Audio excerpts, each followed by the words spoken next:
It's the High School Fan Zone on Double T 97.3 and the Double T 97.3.com.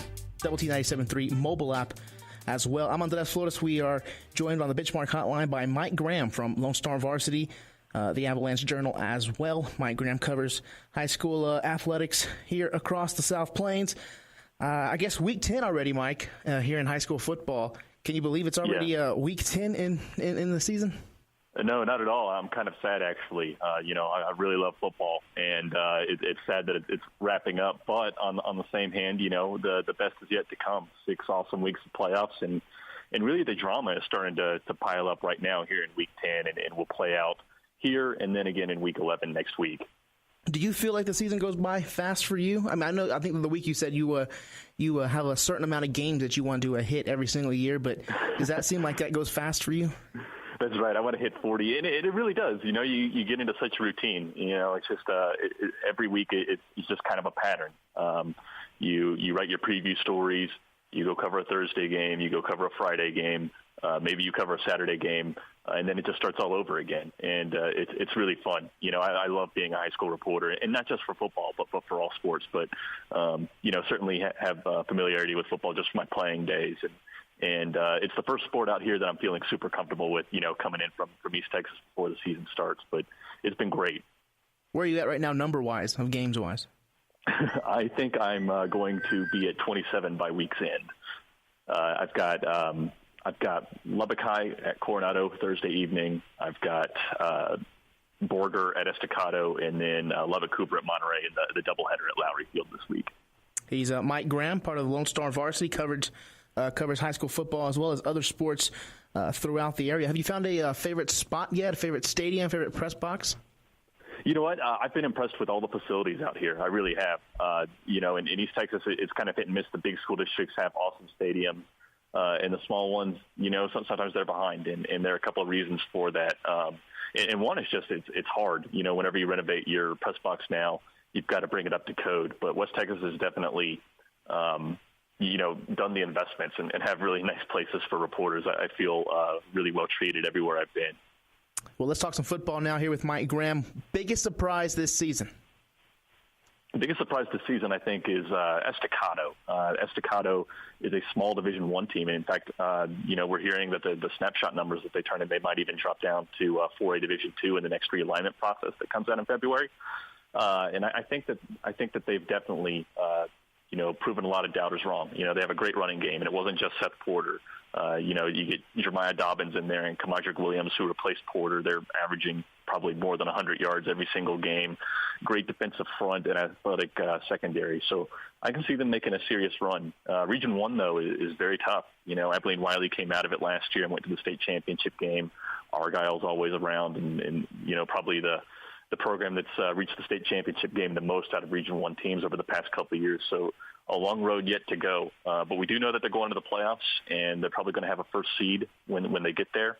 And with that, you put off playing some of the tougher teams in the latter rounds, and you hope that either they get upset or that you really find your stride right before you play them. I was talking to Coach Shavers a little earlier in the week as part of the High School Fan Zone we do on WT973.com, and a question was brought to our attention that the Argyle quarterback had gotten hurt. I'm not sure if you were aware of that, but I guess does that kind of give Estacado maybe an advantage, or it depends if they end up seeing Argyle?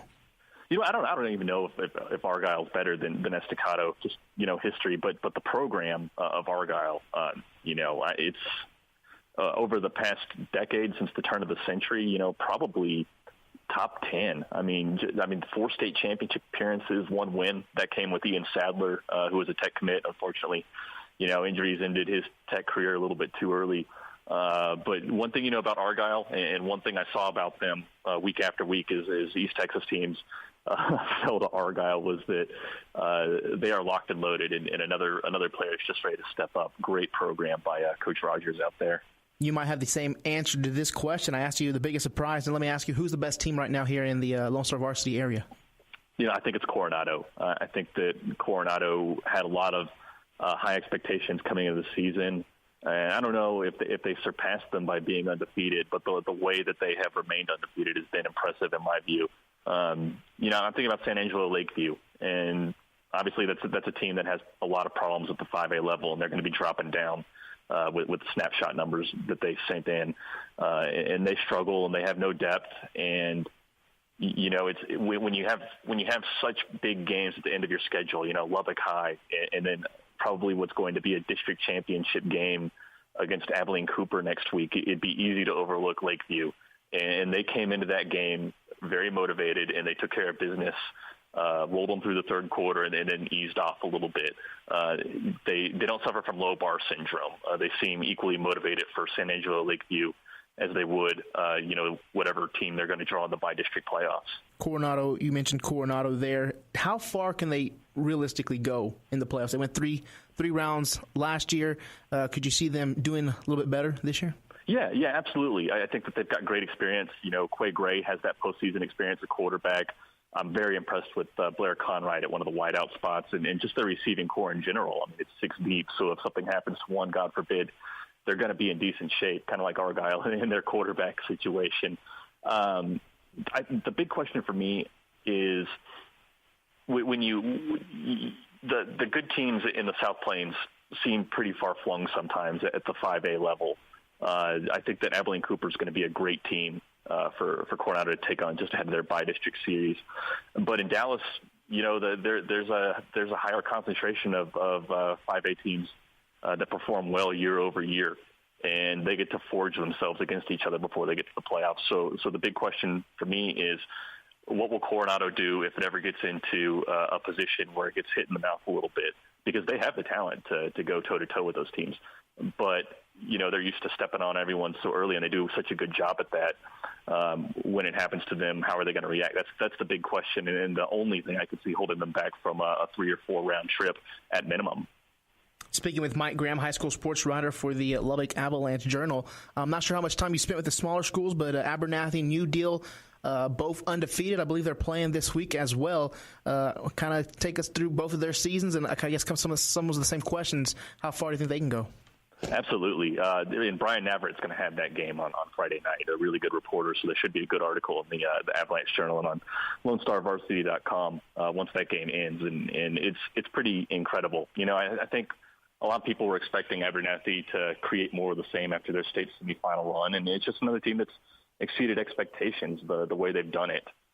In New Deal, I thought New Deal was going to be pretty good at the beginning of the season, and they've lived up to the expectations and then some. They have a great defense. They have athleticism at key positions, especially for the 2A level. I think if you have a quarterback and you're giving him the ball in space, you're going to do really well. They have that in Jet Whitfield, great runner, and Nehemiah Martinez. And then those guys go and play defense, too. It's just a really well put-together team. And this was a one-point game last year, 21-20 at New Deal. Series shifts back to Abernathy, and I could see something like that playing out again. And the real shame of it is that someone's going to lose that game because they're such good teams. But I see it as definitely a playoff preview, just the way they're performing. And I think that the winner of District 2, 2A Division 1, and the runner-up would collide in the third round of the playoffs. So not a whole lot of separation between when they would re-meet. It's only 5 weeks away from Friday to Friday. You mentioned Snapshot Day just a few minutes ago, and I guess how big of a day is it for you as being a sports writer here for high school sports? Where would you rank that as days in the season? You have the start of the season, start of district, start of playoffs. You have state championship. Does Snapshot Day kind of rank in one of those? It's a busy day. Not one of my favorites, just because you're interacting with so many people and there are so many moving parts. But obviously, it's a very important day. That at that point. So what happens, and the way I understand it, is every school is required to send their enrollment number to the UIL. And the UIL then looks at all the numbers and tries to create equally divided 6As, 5As, 4As, 3As, 2As, and 1As based on those numbers. And then they'll unveil cutoffs. And then at that point, and that point's random. I don't think anyone knows exactly what date the UIL will reveal the cutoffs, although it's historically, the one time they've done this before, they did it around Thanksgiving in that time frame that week. But at that point, when they release their cutoff numbers, you're going to know exactly where your school is going to compete classification-wise, not district-wise. But that's a dramatic departure from the way it was, when we were in high school. And kids that were in high school before 2012, where you just showed up to a center on February, the first Monday of February, and you learned your district and by default what classification you were going to be in. And I kind of like this process better. It gives you some time to prepare, and it reduces the drama. The only drama, and it's particularly that way in West Texas, is you hope you get a good district. We don't have to travel a whole lot. And it's kind of interesting. I think that Lubbock, Cooper, and Plainview are expecting to play in the newly created 5A Division II, which doesn't exist yet. And I think Abilene Wiley will be joining them in that, and they might be the only three teams out in West Texas in that thing. Wow. How do you feel about Division II in 5A? Is it needed? I like it. I think it's fair. I think it's going to be good for some of the smaller 5As. And all of a sudden you're not having to compete with big 5As like Monterey and Coronado when you're Lubbock Cooper size. Now the drawback is the travel, but like once you put on the pads and you're playing a game, it'd be nice to face similarly sized schools. And I guess the way it works now is that 5A is just one conference, just like 6A, and then once the playoffs begin, based on student enrollment, they decide the two biggest schools, regardless of how they finish in the district, go to Division I, and the two smaller ones go to Division II. And then sometimes you get these huge Division II schools. So it's been interesting, and I think this is going to be fun to divide it up. It's just fair. It's going to be fair as far as student enrollment numbers, and it's not going to be some 1,400 school playing a 1,900 school. And with 500 more students to select from potentially, and you think that like 250 of those would probably be male, you could create a whole new team out of 250 players. Mike Graham on loan from Lubbock Avalanche Journal joins us now on the Benchmark Hotline. I guess based on the numbers that you saw last Friday, and I know Lubbock ISD has not yet disclosed their numbers, but did anything catch your eye? Abernathy, if they're going to use the cutoff numbers that they had when they last did this in 2016, Abernathy would then be a 3A Division II team.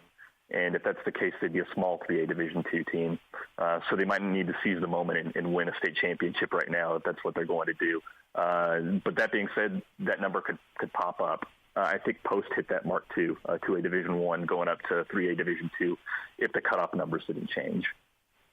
Why do you think Lubbock ISD is kind of delaying their numbers? Is there something to it there? I think that they've seen in the past that schools have been penalized for messing up, whether intentionally or unintentionally. There are schools out there that don't want to play 6A. They just don't want to. And they'll come up with creative ways to drop down to 5A. And if the UIL catches you doing that, you're in big trouble. Like you could be forfeiting all your postseason berths. You could be forfeiting anything you won during your time as a 5A. And just, examples like that. It could be 3A to 4A, or better said, 4A to 3A, 2A to 1A, whatever you have. You lose a lot when the UIL discovers that your numbers aren't accurate. And I think that Monterey and Coronado are probably close to that, what they imagine is going to be the 5A, 6A cutoff line, and they want to do their due diligence to get those numbers right before facing sanctions from the UIL for messing something up unintentionally. If you were to pick a Lonestar Varsity Player of the Year right now, who are you in football? Who are you going with? Man, that's a good question, because you could go small school where everyone has to do it all, big school where you specialize in one position. One guy that I'm very impressed with, and I don't know if a lot of people would have the same answer as me, but Kamondrick Williams to come in and replace Seth Porter at Estacado and be their leading rusher and make it look so effortless as he does when he runs the football. I think he's a great candidate for that thing. There are a lot of players that get more accolades than him, but I really think he's a glue guy for a really good Estacado football team. Friday night, where are you at? Yeah, I'll be at the doubleheader at Lowry Field. So first up is Borger versus Estacado, and then at 8 p.m., Lubbock Cooper goes and visits Monterey. That's going to be a good one. I'll be there at the that Cooper game, the 8 o'clock, covering that for the Cooper radio. Anything else you're covering Lonestar Varsity-wise this week? Volleyball? Are we good with volleyball for the week? You know what? We'll have volleyball. Unfortunately, we're going to be committed to our football games, but we'll have people out at the key volleyball games and have some write-ups about those games and get back on it when they transition to the third round on Monday and Tuesday. We've got the state cross-country meet on Saturday, so we'll be watching that closely and have the results.